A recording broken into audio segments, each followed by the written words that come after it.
हर हर महादेव, ओम नमः शिवाय। दोस्तों, आप सभी को पता है कि सावन का बहुत ही पवित्र महीना चल रहा है और आ गई है सावन के अधिक मास की नवमी तिथि, जो कि इस पर्व को, इस महीने को और भी विशेष और खास बना दिया है। काफी लोग परेशान रहते हैं अपनी किसी भी कामना को लेकर, भैया हमारी इच्छा पूरी नहीं हो रही है।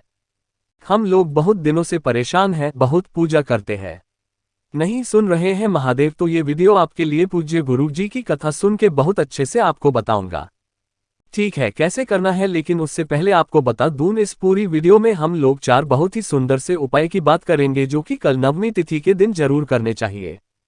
ठीक है, चलो सबसे पहले हम लोग समझते हैं कि अगर आपकी विश इच्छा पूरी नहीं हो रही है तो आपको एक चुटकी हल्दी से कैसे करना है। उपाय को यहाँ पर आपको हल्दी दिख रही होगी। आपको क्या करना है, ऐसी खड़ी हल्दी लेना और इस खड़ी हल्दी को किसी भी चीज में पीस लेना। मिक्सी हो, कोई भी चीज हो आपके पास में, पीस लेना। पीसने के बाद इसका ऐसे पाउडर में रख लेना। ठीक है, पाउडर बन जाएगा। अब इस पाउडर को क्या करेंगे, साथ ही साथ लेना होगा एक तांबे का लोटा और इस तांबे के लोटे में भरोगे जल, वो भी कहाँ से, अपने घर से।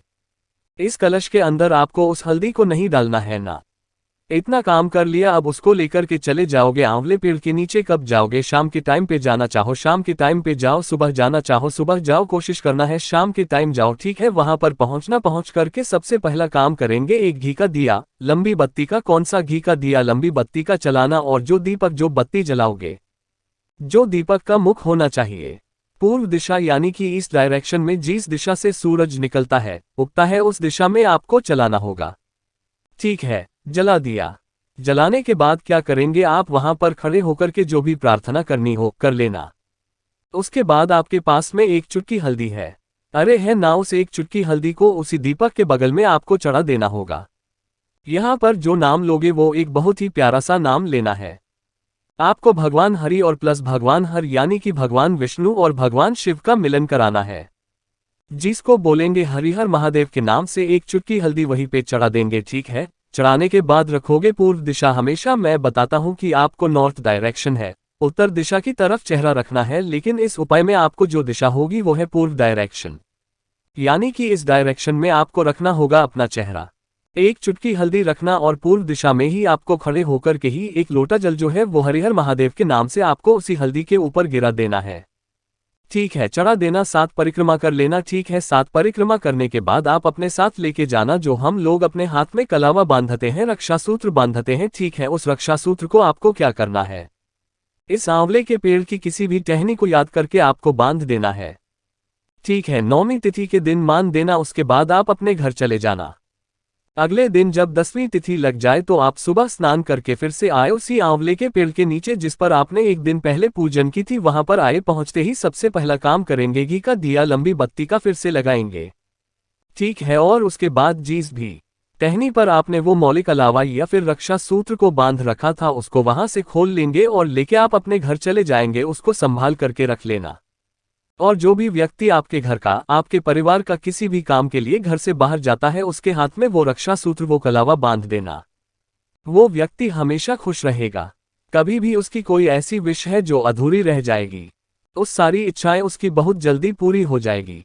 ठीक है, करके देखे गए इस उपाय को, बहुत ही प्यारा सा उपाय। ठीक है, कोशिश की मैंने आप सभी को पहला उपाय बहुत अच्छा समझाने की, आगे बढ़ते हैं।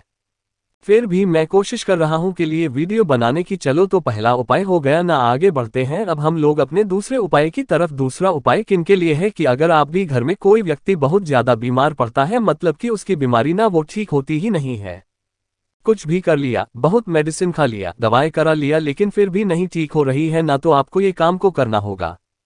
स्क्रीन पर आपको देख लेना होगा इस तरीके से। ठीक है, किसी भी आपको शिव मंदिर के पास में धतूरा इजौली अवेलेबल हो जाएगा। जो लोग फूल पत्ती वहां पर भेजते हैं, ठीक है, एक धतूरा देना। साथ ही साथ आपको लेना होगा इस तरीके से हल्दी। जब भी मैं हल्दी की बात करूं तो आपको इस हल्दी को ऐसे लेना होगा, खड़ी हल्दी, उसको पीस लेना है। मेरे बहुत सारे भाई बहन परेशान होंगे, भैया एक बात बताओ, कुछ हल्दी तो, लेकिन बहुत जोगी महादेव के शिवलिंग के पास सुबह जाना चाहो सुबह जाओ, शाम को जाना चाहो शाम को जाओ। उत्तर दिशा यानी कि नॉर्थ डायरेक्शन, वो बिल्कुल वो सादा था, दूंगा, उस पे कुछ भी लगाना नहीं है। आपको एक कुछ भी नहीं लगाना है, उसको महादेव के शिवलिंग के ऊपर समर्पित करना।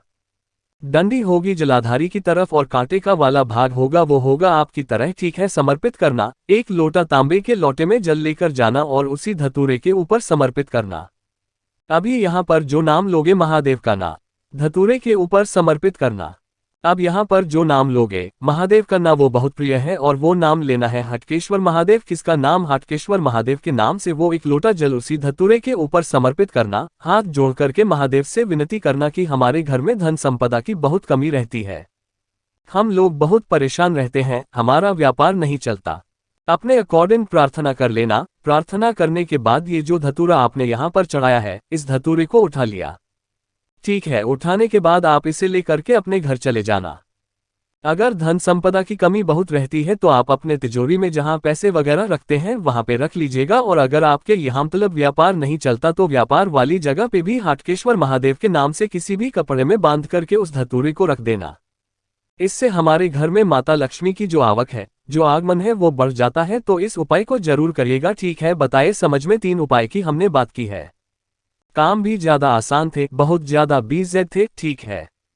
चलो आगे बढ़ते हैं। अब इस उपाय में हम लोग अपने चौथे उपाय की तरह, जो कि इस वीडियो का आखिरी उपाय, ठीक है, क्या करना होगा।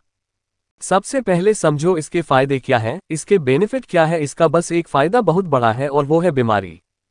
कोई व्यक्ति बहुत दिनों से बीमार पड़ रहा है, उसको मेडिसिन, उसको तो दवा खाता है, वो असर नहीं करता, बहुत परेशान हो तो इस काम को करेंगे। आपको लेना होगा 1 से 2 नीम की पत्तियां, बहुत ज्यादा नहीं, 1 से 2 नीम की पत्तियां लेना, ठीक है।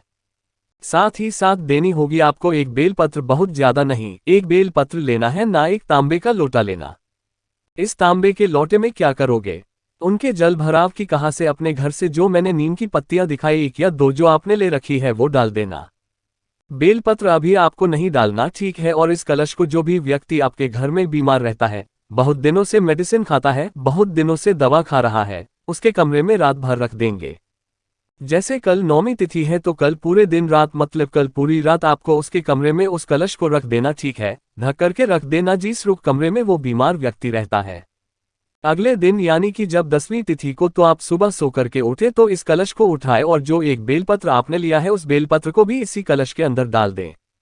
जो बीमार व्यक्ति है उसके हाथों से एक बार इस कलश को स्पर्श कराने एक टच करा लेंगे, ठीक है। और टच कराने के बाद लेके चले जाएंगे वही नीम पेड़ के नीचे जहां से आपने पत्ती ली थी और उसके नीचे आपको पूरा का पूरा जल बेलपत्र के साथ नीम की पत्ती के साथ समर्पित कर देना है। जिसमें मिट्टी में, नीम की मिट्टी में आप समर्पित करोगे, वहां की बस थोड़ी सी मिट्टी उठाना और जो बीमार व्यक्ति होगा उसके मस्तक पर या फिर उसकी बॉडी में कहीं पर भी उसकी 1 बूंद, एक छोटा चुटकी भर लगा देना और उसकी जो बीमारियां होंगी वो धीरे धीरे करके खत्म होना स्टार्ट हो जाएगी।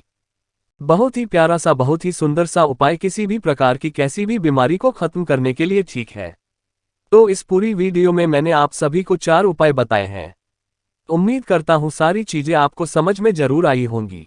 कुछ समझ में नहीं आया नीचे कमेंट में पूछ सकते हैं, ठीक है। तो वीडियो पसंद आई हो तो लाइक कर दीजिएगा, कुछ पूछना हो तो नीचे को मरे पूछ सकते हैं। जितने भी भाई बहन अचानक से चैनल पे आए हैं, मेरी आवाज पहली बार सुन रहे हैं तो चैनल को सब्सक्राइब करिएगा।